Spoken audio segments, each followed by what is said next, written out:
Greetings all, this is Rick Levine with your astrological forecast for February 2025. Before I jump into the day-by-day material, and we do have quite a month ahead of us, I want to announce the chart winner for the free Harmonics reading, the mini reading that we pick every month from those of you who are on my email list. If you're not already on that list, you can go to ricklevineastrologer.com and sign up for the list. I promise you won't be overwhelmed by a lot of marketing emails, but you will get occasional emails from me. The winner for this month's email drawing is Oana Solomon.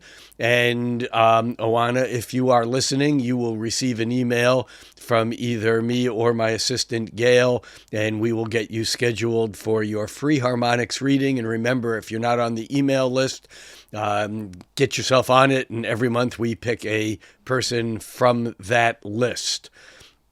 I do have a few announcements. I'll make these as brief as possible.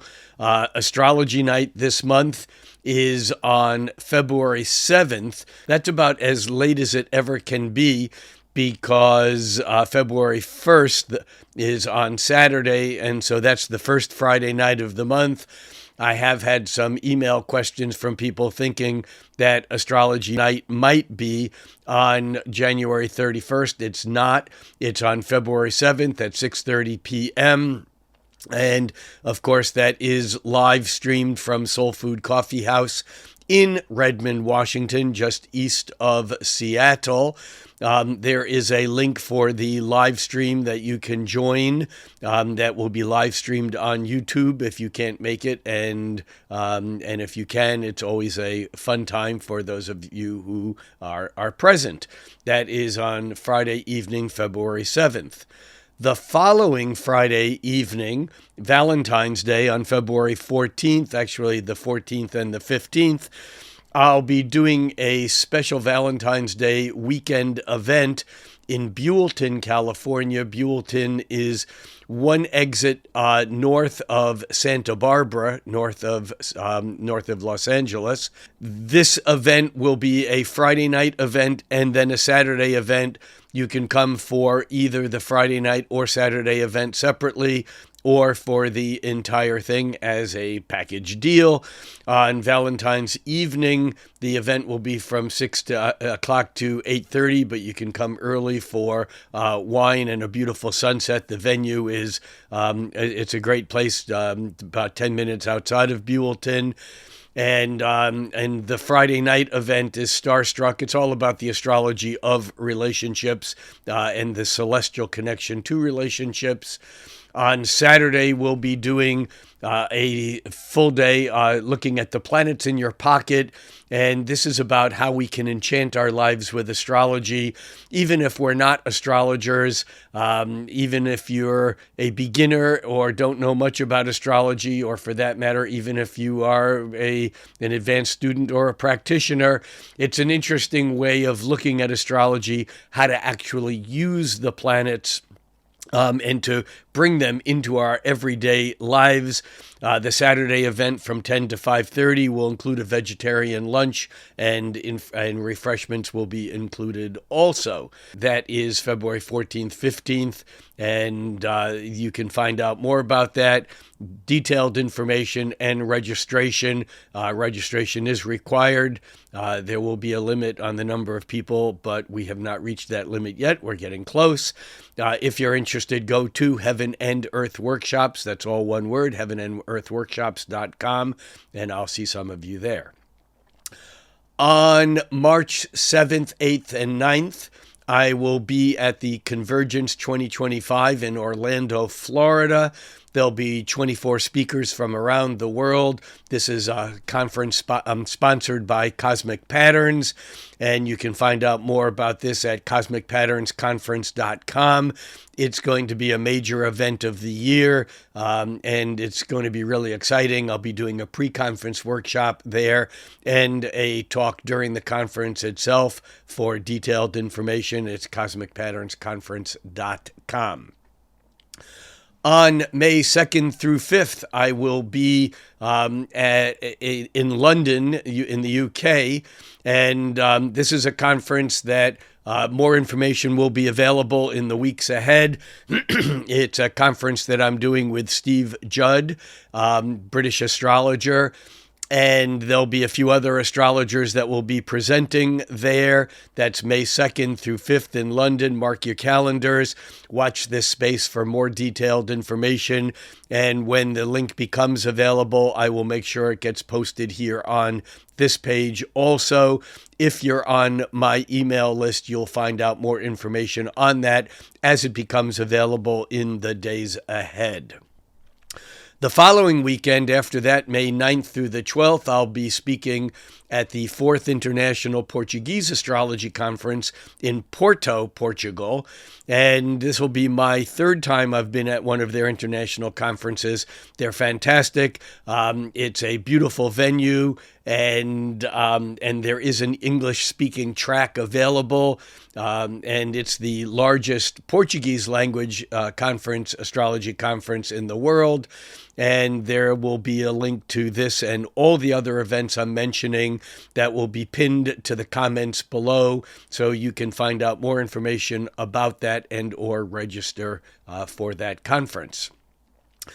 On May 17th, 18th, I'll be up in Stockholm at the Nordic Astrology Conference, and I'll be doing a lecture and a couple of workshops at that conference on May 17th, 18th.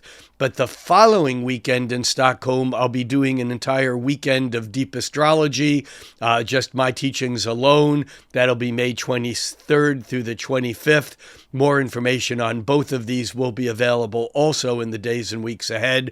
But for those of you who either are interested or in that neighborhood, you can mark your calendars and watch for the additional information.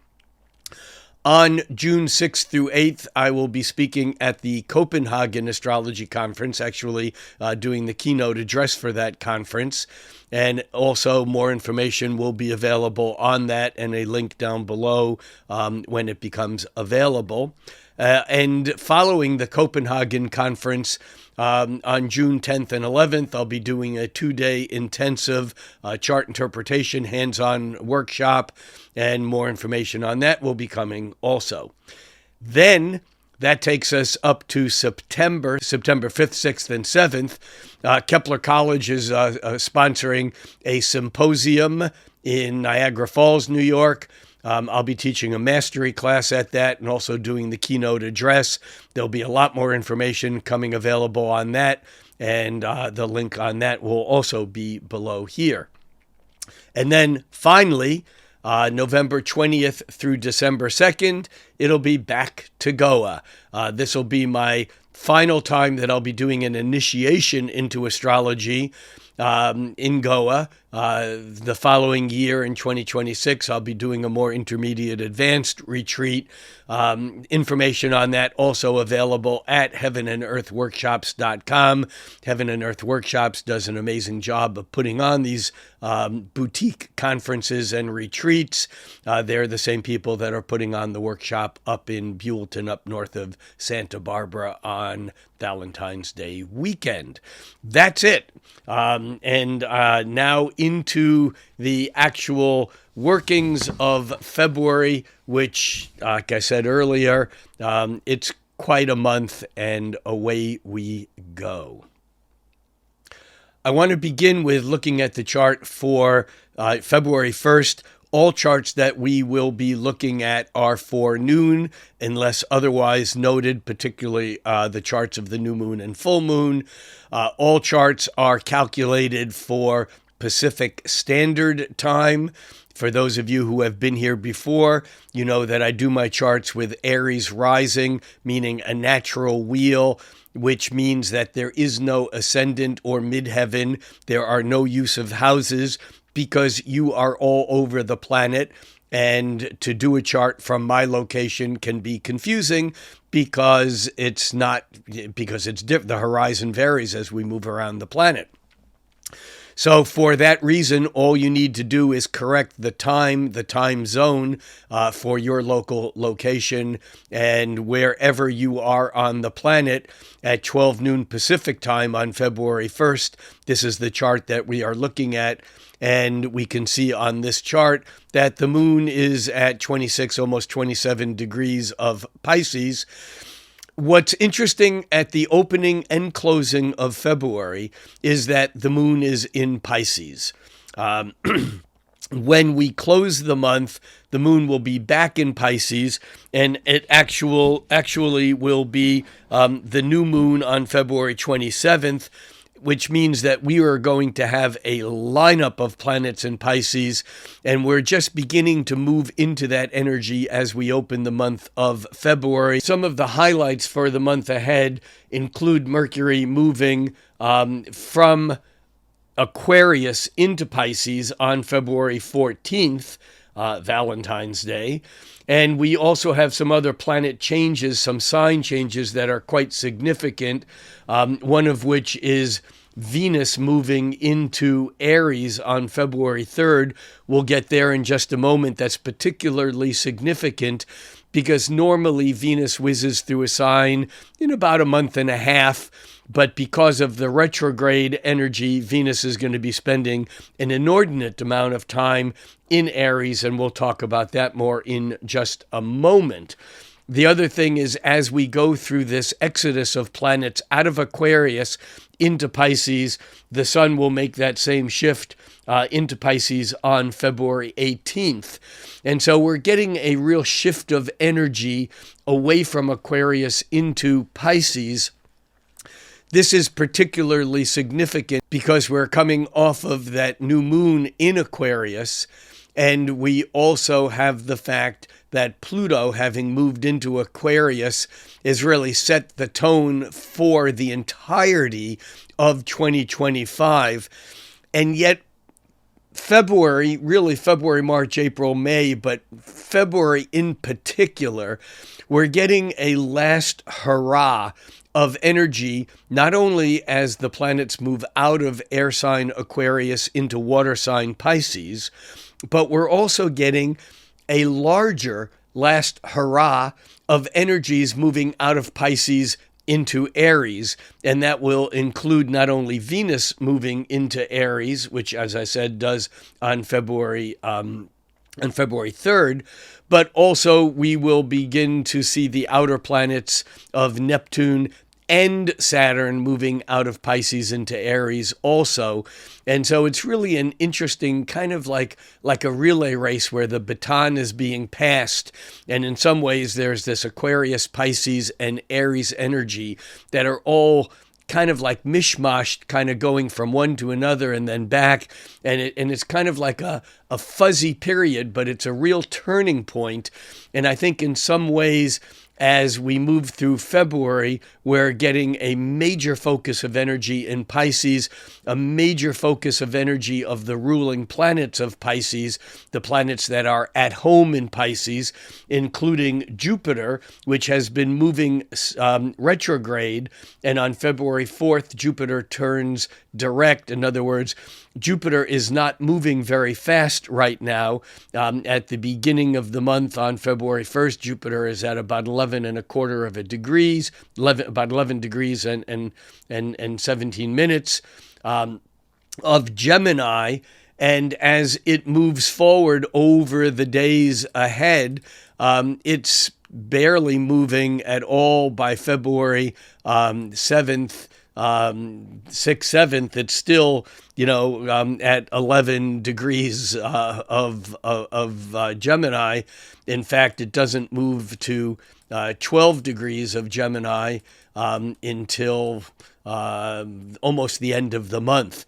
So for all practical purposes, Jupiter is pretty much stationed all month, even though technically it's moving, it's stationary direct and turns direct on February 4th. this is important because Jupiter is at home and considered the traditional ruling planet of Pisces, and at the same time, the modern ruling planet of Pisces, or the modern planet associated with Pisces, is Neptune. And Neptune, at the very last couple of degrees of Pisces, is moving toward a conjunction with the nodal axis, and Neptune aligns with the nodes exactly on February 6th or 7th, depending on where you are on the planet. But on top of that, we open the month on February 1st with both Venus and Neptune at 28 degrees of Pisces, within a degree of the nodal axis, also at 28 degrees of Pisces.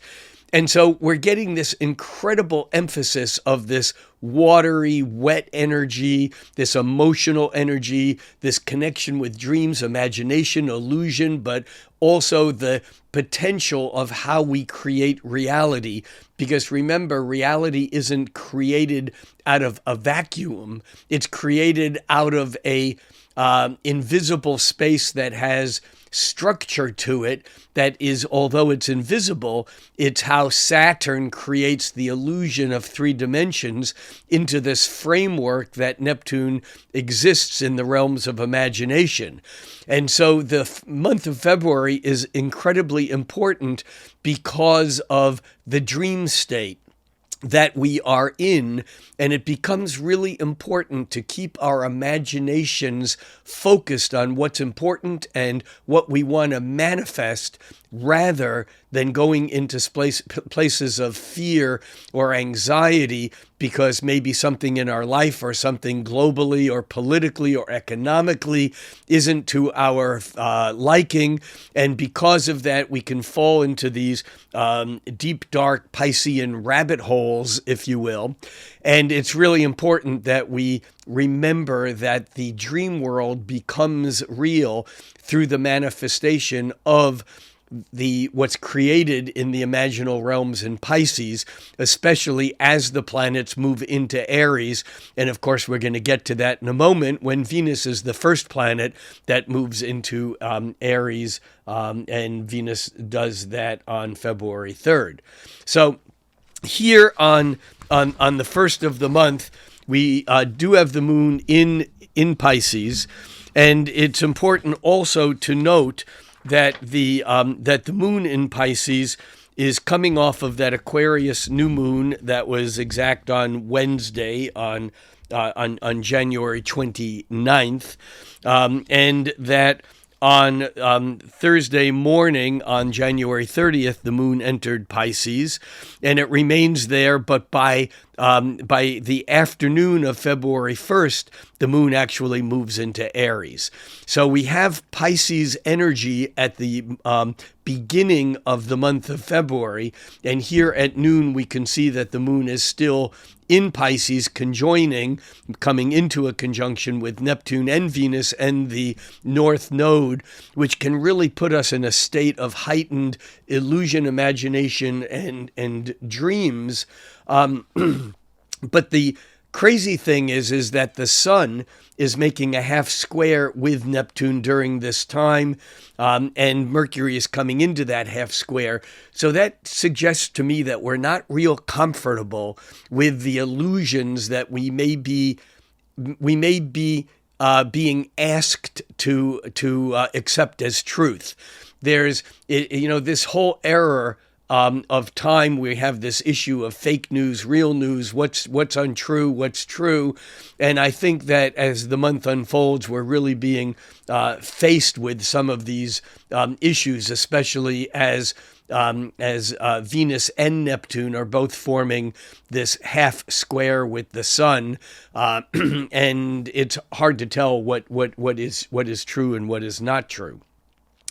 As we move ahead, By February 2nd, we can see that the moon is well into Aries. By noon, the moon at about 11 degrees of Aries, picking up on a sextile to Jupiter. There may be a bit of an uplifting feeling here, but we're coming into some difficult energy along with some positive energy that becomes exact on February 3rd.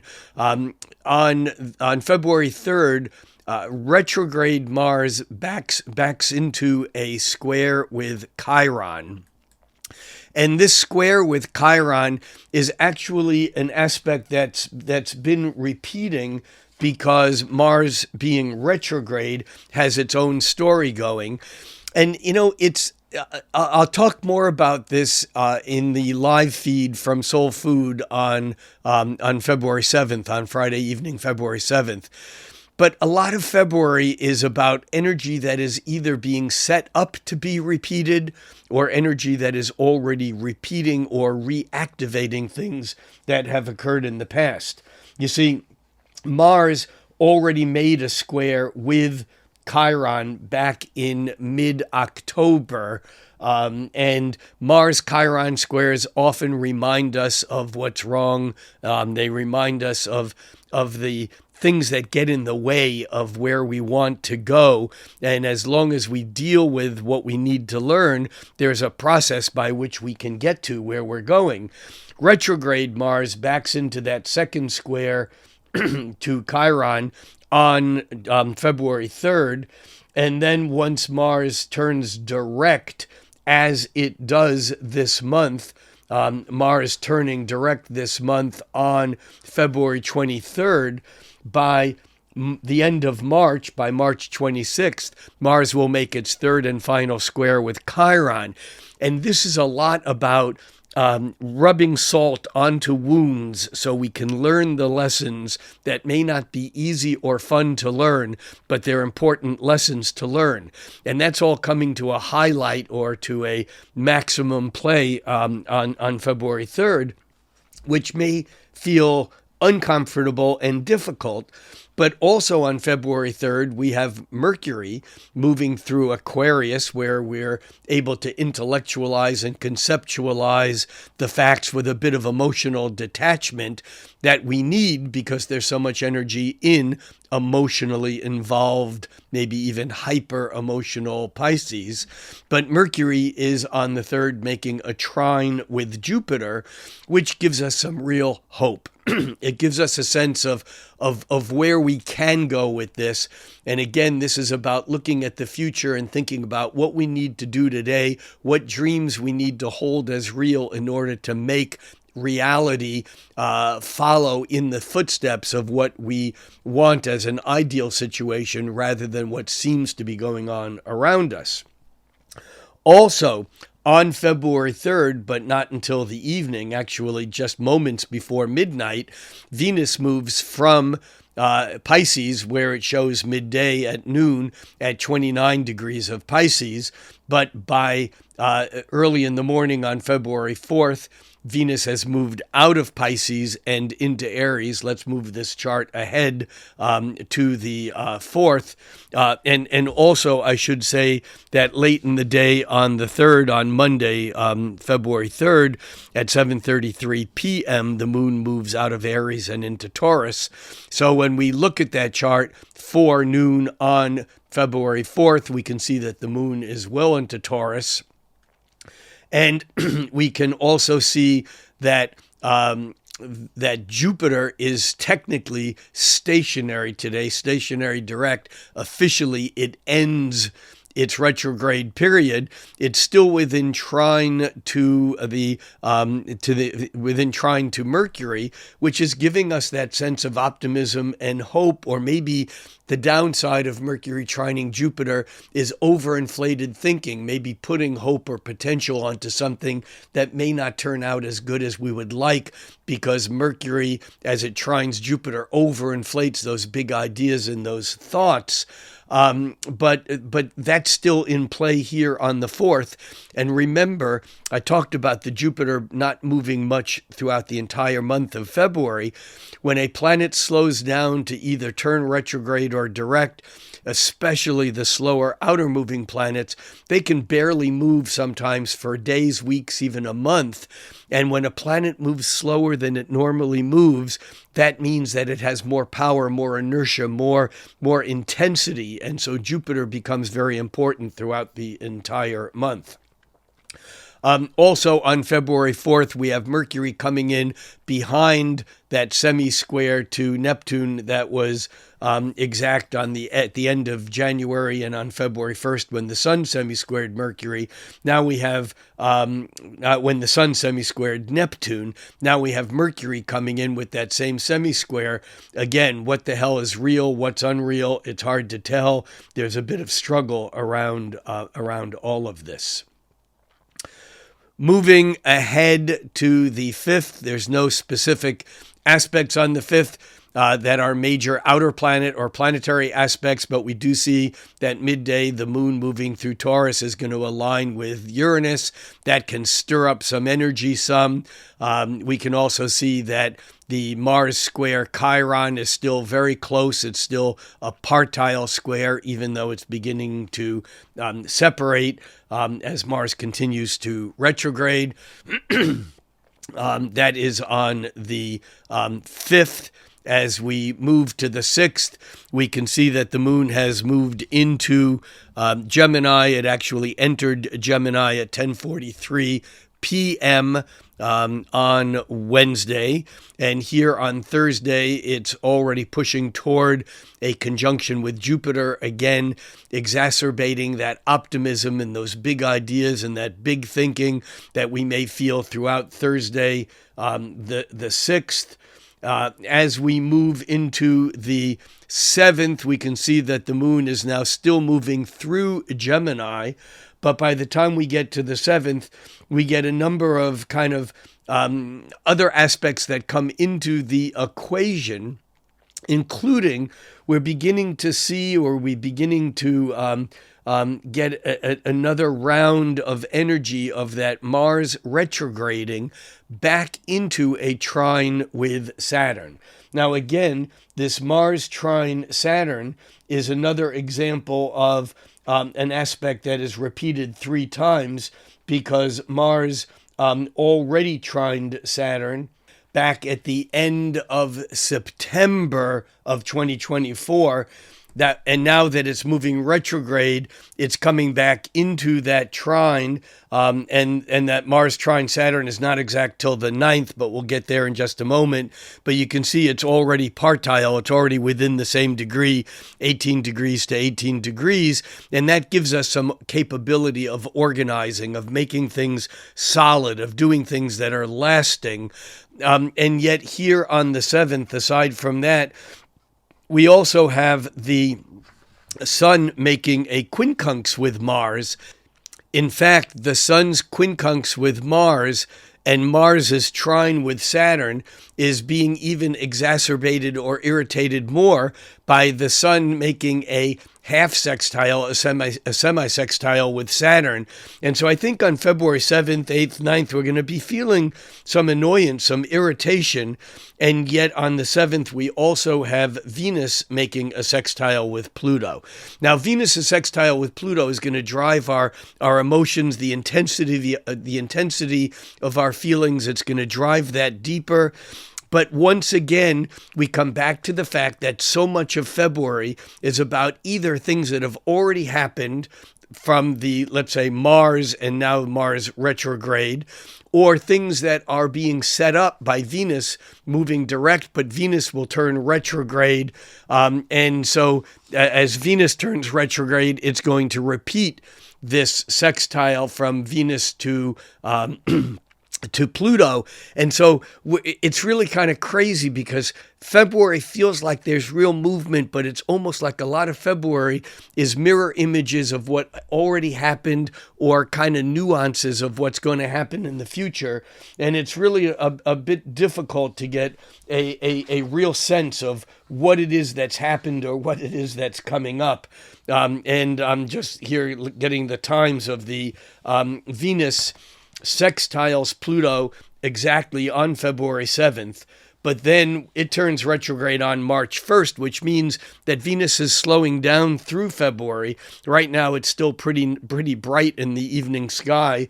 And as it begins slowing down, it'll turn retrograde on March 1st, but by March 21st, it'll be sextiling Pluto again, and then again for the third and final time in May. We'll talk more about this next month in March when we actually have the Venus retrograde.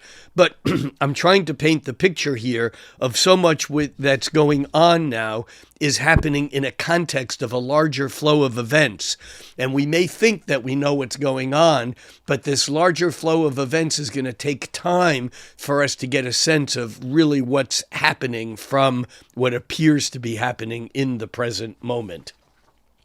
Okay, so that's February 7th. We also have the Sun sextiling Chiron today on the 7th, which is a moment of healing energy. I think this can work in our favor, along with the fact that Mercury, which is approaching a conjunction with the Sun, and that Sun conjunction from Mercury or cazimi, when they're exactly lined up, when Mercury is in the heart of the Sun, is on the 9th. But on the 7th and 8th, we have Mercury approaching the conjunction to the Sun. We can see that by the 8th, Mercury is exactly sextile to Chiron, as the Sun was the day before on the 7th. And by the time that we get to the... also on Saturday, the 8th, the moon moves into Cancer early in the morning at 3:04 a.m., but by the time we get to Sunday the 9th, we can now see that Mercury is aligned with the Sun. That exactly occurs at 4:08 a.m. on February 9th. And this is a moment where we can actually speak our truth with integrity, with focus. And I think that February 8th, 9th, and 10th really has some energy around that, especially since the moon moving through Cancer will align with Mars. It'll conjoin Mars midday on Sunday, February 9th, as they are both trining Saturn, giving us that sense of powerful, make it real, organizing complex systems of thought, doing something with it that's very, very real. By the way, I'm apologizing for my voice. I've been on a number of podcasts the last couple of days. I've been talking way too much. And so if my voice sounds like it's cracking, it is. We'll make it through this and just bear with me. Thanks for that. By February 10th, we can see now that Mercury, having moved on, has moved into an exact square with Uranus. This can stir stuff up a bit. Also the moon moving into Leo. The moon enters Leo on the morning of the 10th at 9 a.m. And as it does over the next couple of hours, it aligns opposite Pluto. It's a Pluto-Moon opposition, which can intensify our feelings, especially with the Sun square to Uranus. Things can happen out of the blue, unexpected. Tension kind of builds to a point where something can be expressed. Things are said as Mercury is the exact, I said the Sun, but the Sun's square to Uranus is tomorrow, but Mercury and the Sun are so close together right now that we're saying what we believe to be true. In Aquarius, we have this ability to combine complex thoughts, come to a conclusion, whether it's true or not, and speak it in a way that can be very disruptive. At the same time of the moon opposing Pluto, there may be some volatile things that are spoken here that may have complex ramifications in the days ahead, especially as that moon moves through Leo, and by the 11th, that's on Tuesday, when the sun is making its exact square to Uranus, and the moon in mid-Leo is coming closer and closer to its opposition to the sun, which is a full moon, and that full moon occurs on Wednesday morning Pacific time at 5:53 a.m., and that occurs at 24 degrees of Leo and 6 minutes. And that is still very closely square to Uranus. So we have Mercury and the Sun both having recently in the past couple of days, squared Uranus, with the full moon that just a couple of hours prior to the full moon, the moon squares Uranus. And so there's a lot of volatility here. There's a lot of unexpected shifts, things that come out of the blue. It's all about releasing. I was trying to say relieving and releasing at the same time. Relieving tension and releasing tension. But unfortunately, tension can build to such a height that it's almost like a tug of war, where the rope is pulled so hard in both directions that rather than one side winning gradually, the rope frays and just breaks. And so there can be some sort of snap here around the middle of the month, around February 12th, that is quite exacerbating and can be quite complex in its what happens from this point onward. Another thing that's quite significant about this moon, this full moon, is the fact that at 24 degrees of Leo, the sun at 24 degrees of Aquarius, it's important to note that Eris, which is Mars's sister, Eris being a KBO, a Kuiper Belt object, like Pluto, that Eris is at the point of Thales to the full moon. What does that mean? The point of Thales is a point that is sextile one side of an opposition and trine the other side of an opposition.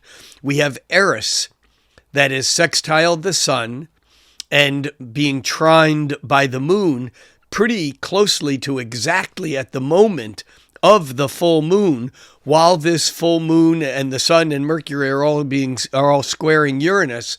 And again, there's a release here. Remember, Eris, sometimes referred to as the sower of discord, is not just about stirring up trouble.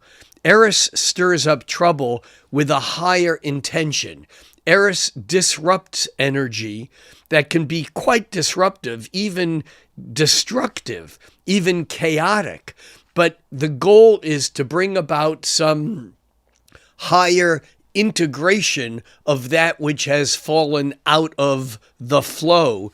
And so the hope here is that whatever it is that occurs around this full moon, that there is follow-up where things become reintegrated. And I think it's a very significant full moon, not only because of the square to Uranus that pretty much all astrologers will be talking about, but the fact that Eris is at this smooth release point. You see, the Uranus square is about the rope snapping or breaking, because Uranus works with a sudden electrical spark like lightning striking, whereas trines and sextiles often have more of a flow. And even though Eris is a planet of disorderly energy, the fact that there is a deeper flow going on, that it is a harbinger of some sort of release of energies or movement here that may bring up ultimate positive things in the long run. Again, through this whole period of time, we have to pay attention that what's going on in the moment isn't necessarily what's going on in the long run. That is February 12th and the full moon in Leo. As we move on to, and also on the 12th later in the day at 5:07 p.m., the moon moves into Virgo, which kind of shifts the energy a little bit. We may want to focus and come back from this whole complexity of things that's going on and say, okay, what can I take from this? What can I do with this energy and turn it into something that has practical and effective value in my life? And by February 13th, we have the moon moving through Virgo, making a square with Jupiter. Again, there's a potential of turning things into something that's more than they need to be. But ultimately here, I think the energies are settling down here a little bit, although I still think that there's a lot of stuff that's been stirred up this week by the things that we've already covered. We're also coming into another shift. And this shift is that Mercury, and I mentioned this at the very beginning, is moving from Aquarius here on February 13th on Thursday. Mercury is still in Aquarius. As we move to February 14th by midday, Mercury is moved from Aquarius into Pisces. It actually makes that shift at 4:06 a.m. And Mercury in Pisces is somewhat of a mixed blessing. It is a blessing, but in traditional astrology, it's not necessarily considered an easy Mercury because Pisces is as far away as one can get from Virgo, where Mercury is not only at home, but also considered to be exalted. And so when Mercury is moving through Pisces, it's sometimes difficult for Mercury, which likes precision and detail and accuracy, to find that, because in Pisces, it may want to create a mathematical formula, but all it can do is sing a song. Mercury in Pisces is certainly going to increase this dreaminess, the imagination, and it's part of this larger shift that I mentioned at the very beginning as the sun moves into Pisces in just a few days on the 18th. We're going to see this incredible shift of energies that have moved from Capricorn now into Aquarius and over the next few days into Pisces, with Mercury kind of being the harbinger of this energy right now here on February 14th. As we move ahead to the 15th, we do have the moon moving into Libra. The moon moves into Libra at 3:44 a.m. So by midday, the moon is already at 4 degrees of Libra, harmonizing with Pluto throughout the morning, kind of giving us a sense of the deeper energy. But this is a transient energy itself. On the 15th, there's not a lot of action going on. Mercury is making a square and a half to Mars. It can stir up some complexity, some angst, some words, even some fighting words, because Mars is still retrograding through Cancer. There may be things that are not being said aloud that are somehow being indicated. There's a bit of passive aggressiveness that is going on all around as Mars in Cancer is protecting its own space, but maybe not doing it quite out in the open. That's on the 15th. As we moved to the 16th, Mercury makes a half square with Chiron. This is a bit disruptive. We may say things that are intended to be healing, but instead, again, it's like salt on an open wound.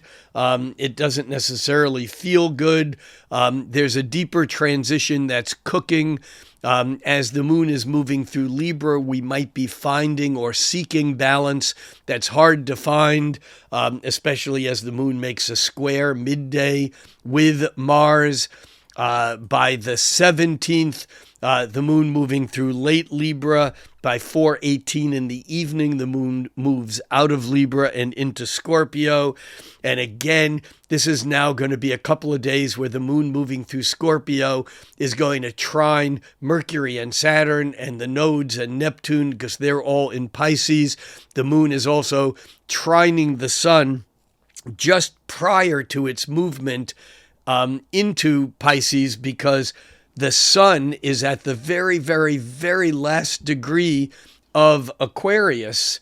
And so the sun actually enters Aquarius on the 18th. We're going to move here to the 18th. So the sun actually moves into Pisces on February 18th at 2:06 a.m. And the moon has just moved into Scorpio yesterday on Monday. Here on Tuesday, both the sun and the moon are now in water signs. The moon is already trined the sun, but it's still moving closer toward its trine to Mercury. The watery element here is being cooked up. We have the moon, the sun, Mercury, Saturn, the north node of the moon, Neptune, and Mars, all in water signs. And this is very, very powerful. But there's something here that's going on that in some ways is part of a deeper rhythm of, I think I said at the beginning of the talk today, there's almost like a last hurrah of this energy of these watery, earthy, watery energies.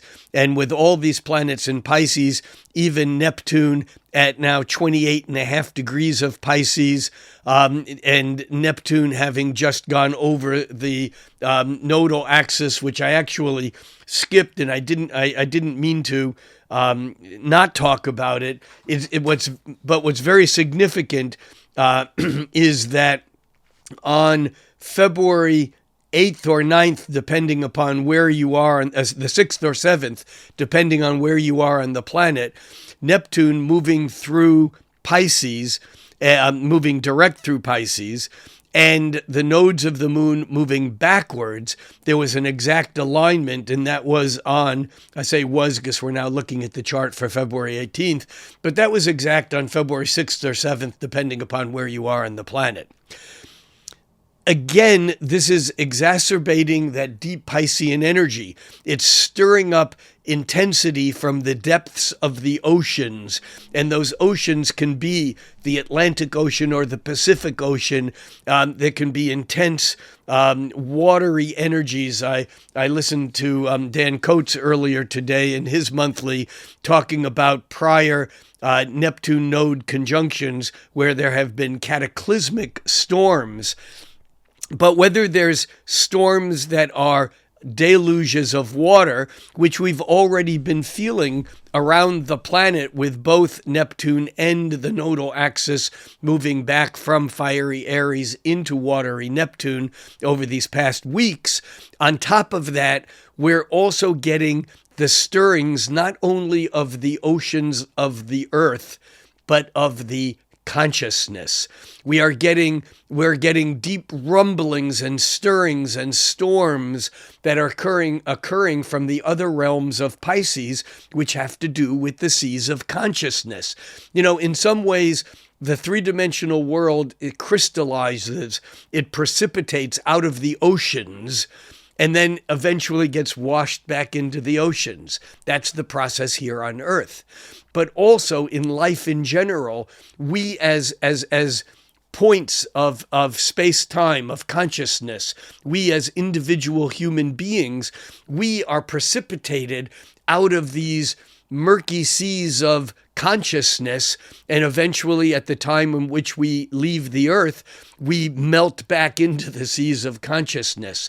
And so as this Neptune nodal conjunction is occurring, even though it's exact on the 6th or 7th of February, it's pretty much through the whole first part of the month of February, maybe even through all of February itself. And here on February 18th, as the moon is moving through Scorpio, trining not only the sun and Mercury, but over the next day or two, trining Saturn and the nodal axis, the north node of the moon, and Neptune. I think we can see some real stirring of these energies. And so I'm looking at this period of February 18th as the sun slips out of Aquarius and into Pisces as a very important harbinger of what's coming around the corner, as if there are any corners in reality. But it's not just coming around the corner at it's not just about the future. In some ways, this is about what's going to become the past. Not only because the sun and Mercury will be moving from Pisces into Aries over the days and weeks ahead. But Saturn and Neptune will be not only moving from Pisces into Aries, but they will be doing it coming very close to a conjunction that's not exact until a year from now, but it comes within minutes of arc over this summer as both Neptune and Saturn leave Pisces and move into Aries, making a harmonious sextile with Pluto in Aquarius, and of course Uranus moving from Taurus into Gemini. I know that was a lot of astrology in one sentence, but this is the power of what's going on beneath the surface of what appears to be going on the surface. That is February 18th, and that now takes us up to on the 18th. We can see that again the moon is moving through Scorpio. As we get to the 19th, we can see that temporary grand trine in water as the moon midday is making a trine with Saturn and with Mars, and still coming into the trine with Neptune and the north node of the moon. That's on the 19th. By the 20th, we can see that the moon has moved into Sagittarius. It does that early in the morning on Thursday, the 20th at 4:54 a.m., just before 5 a.m. Pacific time on the 20th. But we also have the sun making a square and a half with Mars today, which can stir up a bit of energy. There's a feeling of discomfort that may be exacerbated by the fact that Mercury is also making a square with Jupiter. Again, this is how much can we expand? How far can we take our thoughts? How philosophical? How big can we make a big idea? So it's so big, maybe it loses its importance and its urgency and its intensity. Meanwhile, the moon moving from Scorpio into Sagittarius is magnifying Jupiter's energy, even though Jupiter's moving direct and that's bringing that light back into awareness. It's moving very slowly, but the moon moving into Jupiter's other home sign. Traditionally, Jupiter is at home in Sagittarius and in Pisces. But what's interesting is that the moon is also squaring the sun in Pisces. And so we have this kind of problem of how big can we make big and still have it be useful and have somewhere to go with it. Sagittarius, the direction of the arrow, and yet it can become so big that it just becomes part of the seas of consciousness. We lose directionality with the moon's moving through Sagittarius because it's squaring all the planets in Pisces, including the Sun, Mercury, Saturn, the north node of the moon, and Saturn, just like it was, and Neptune, just like it was trining all of those planets over the last few days. That is February 20th. As we move ahead, we have a little bit of respite on the 21st. Not a lot of action. But of course, the danger is to think that there's not a lot going on here on Earth, because often it's the days in between the most significant heavy transits that we actually get to act on them or do something about them. This is Friday the 21st. The moon does make a square to Saturn midday, so we may bump into a little bit of a reality check. By the 22nd, the moon is actually moving into Capricorn. It does that at 3:08 p.m. On the 22nd. And we also have Mercury moving closer and closer to its trine to Mars as it's moving closer and closer to its conjunction with Saturn. And this is actually an interesting little piece because Mercury makes its exact trine with Mars on the 23rd. We'll jump ahead to the 23rd. And we can see that Mercury at 17 degrees of Pisces is trining Mars at 17 degrees of Cancer. But we are also aware of the fact that Mercury is moving closer and closer to its conjunction with Saturn. That's exact in a couple of days on the 25th.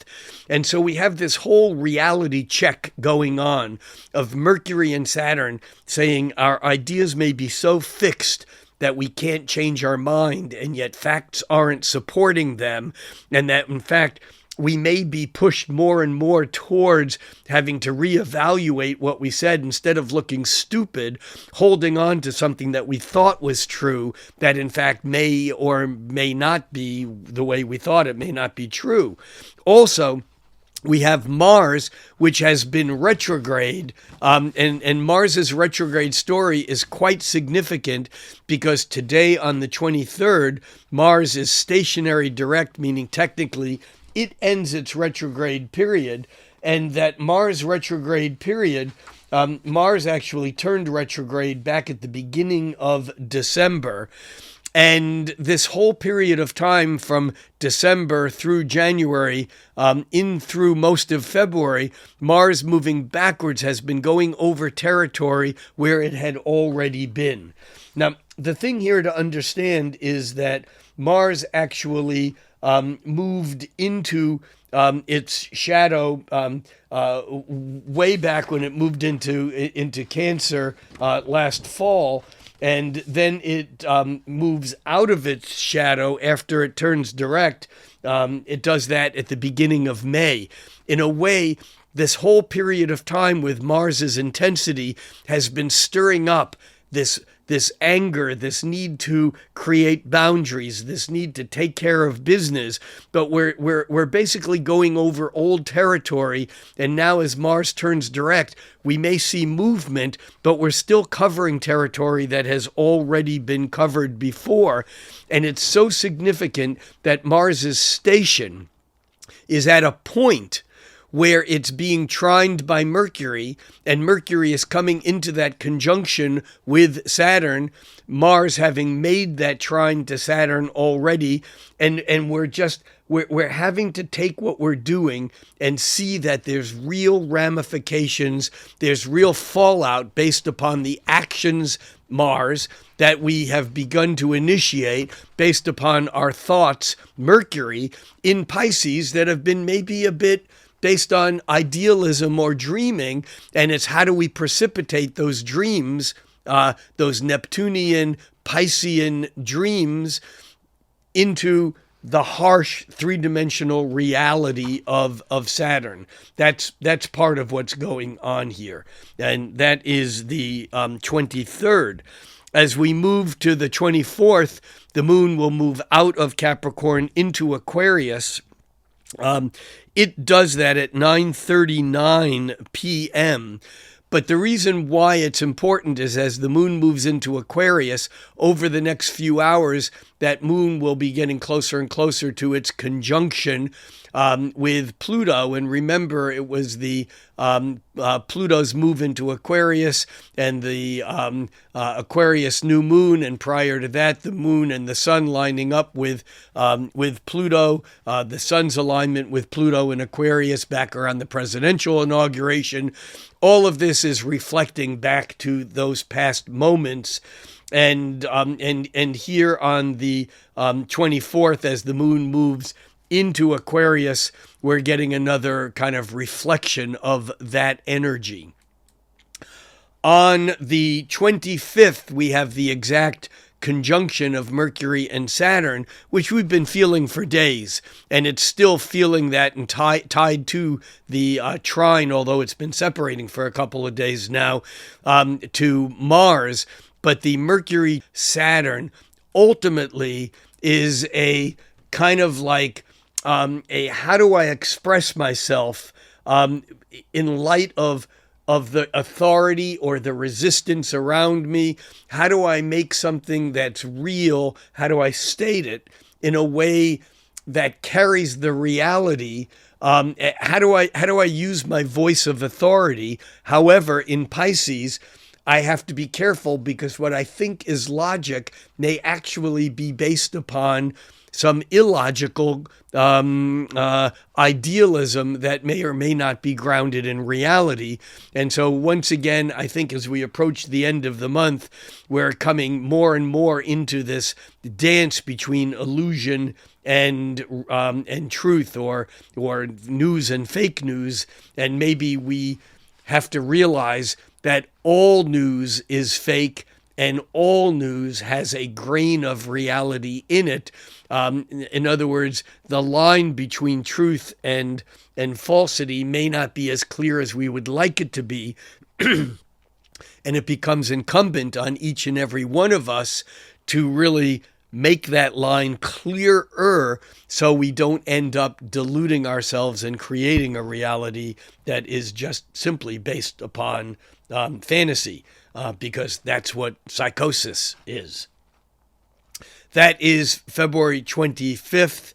As we move to the 26th, we can see the moon still moving through Aquarius.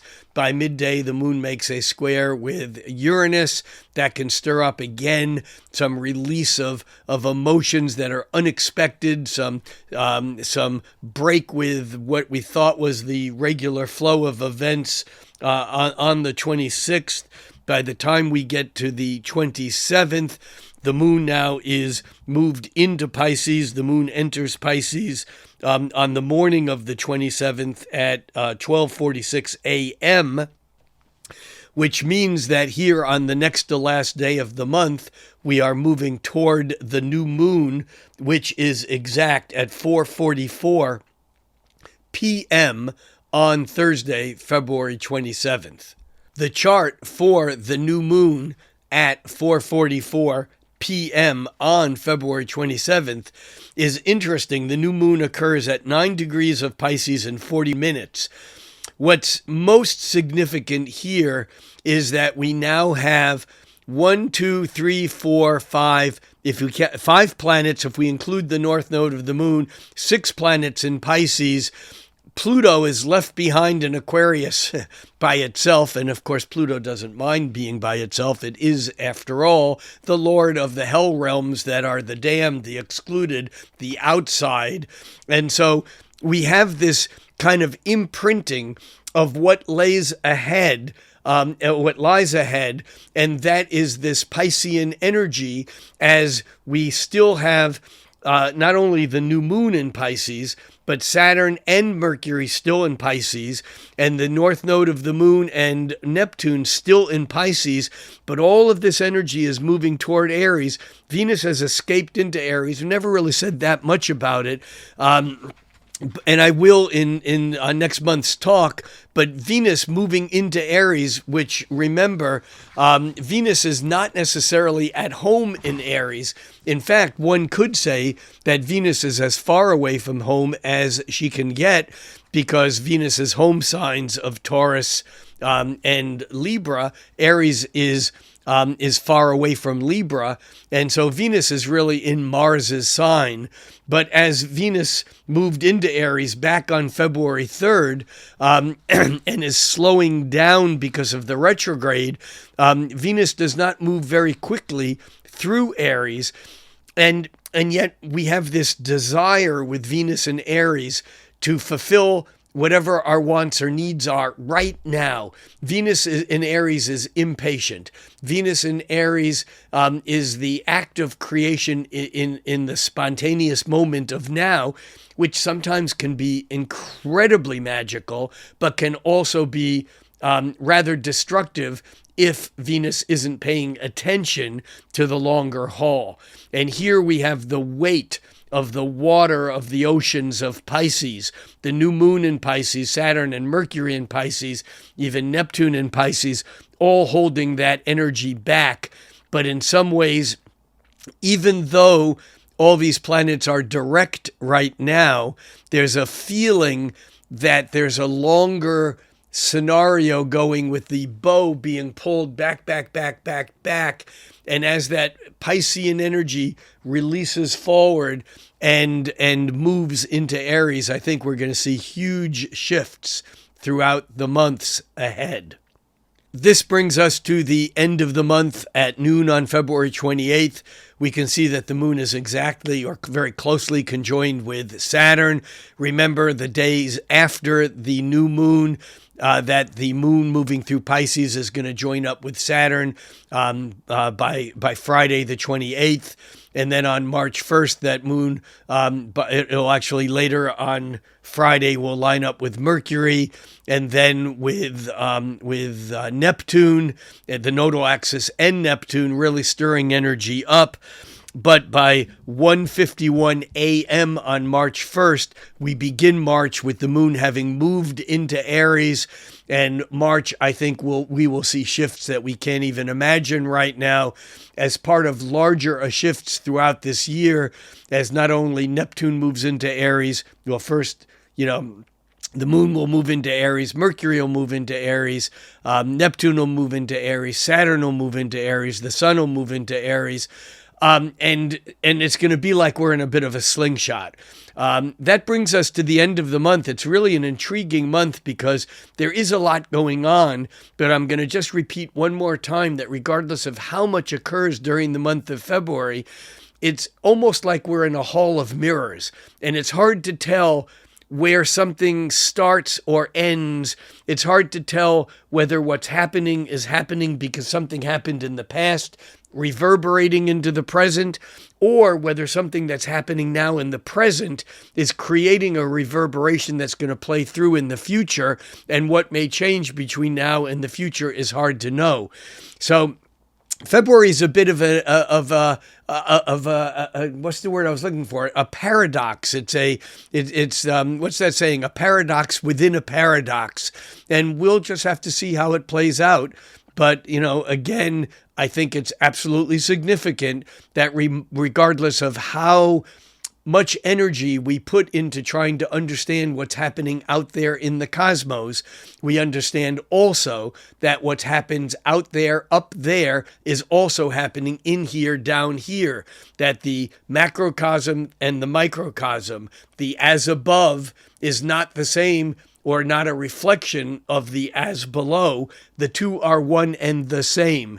And so as things are happening up there that are kind of, is it the past, is it the present, or the future? We may feel that also. So as we think cosmically, we need to make sure that we focus our energies on a local basis and act the best that we can to the highest level of integrity that we can, and to carry out acts of perhaps random kindness and doing things that can impact our immediate life, our immediate world in ways that have positive impact, because ultimately that's where the bigger changes occur.